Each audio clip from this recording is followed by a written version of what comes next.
ಮಿಲಾದ್ ಹಬ್ಬದ ಅಂಗವಾಗಿ ಬುಧವಾರದಂದು ನಗರದ ಜಾಮಿಯಾ ಪ್ರಾರ್ಥನಾ ಮಂದಿರದಿಂದ ಜುಲುಸಾ ಮಿಲಾದ್ ಹಜರತ್ ಮೊಹಮ್ಮದ್ ಸಲಾಂ ಇವರ ಭವ್ಯವಾದ ಮೆರವಣಿಗೆ ನಡೆಯಿತು. ಮೆರವಣಿಗೆಯನ್ನು ಮಾರ್ಕಿಸ್ ಇಸ್ಲೆ ಮಶ್ರೆ ಕಮಿಟಿ ರಾಯಚೂರ್ ವೈಸ್ ಪ್ರೆಸಿಡೆಂಟ್ ಮತ್ತು ಜಿಲ್ಲಾ ವಕ್ಫ್ ಸಮಿತಿ ಮಾಜಿ ಅಧ್ಯಕ್ಷರಾದ ಮೊಹಮ್ಮದ್ ರಸೂಲ್ ಸಾಬ್ ಇವರಿಂದ ಆಯೋಜಿಸಲಾಗಿತ್ತು.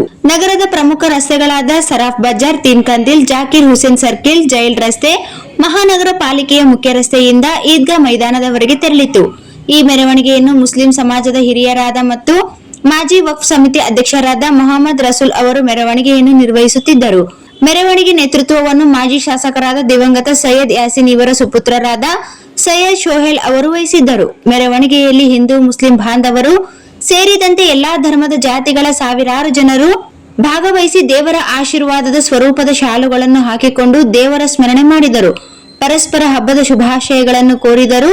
ಧರ್ಮಗುರುಗಳು, ಸಮಾಜದ ಹಿರಿಯರು ಭಾಗವಹಿಸಿದ್ದರು. ಹಿರಿಯರು ಮಾತನಾಡಿ, ದೇವರೊಬ್ಬನೇ, ನಾಮಗಳು ಹಲವು. ಎಲ್ಲಾ ದೇವದೂತರ ಮತ್ತು ಧರ್ಮದ ಸಂದೇಶವು ಶಾಂತಿ, ಸಮಾನತೆ, ಸೌಹಾರ್ದತೆ ಆಗಿದೆ ಎಂದರು.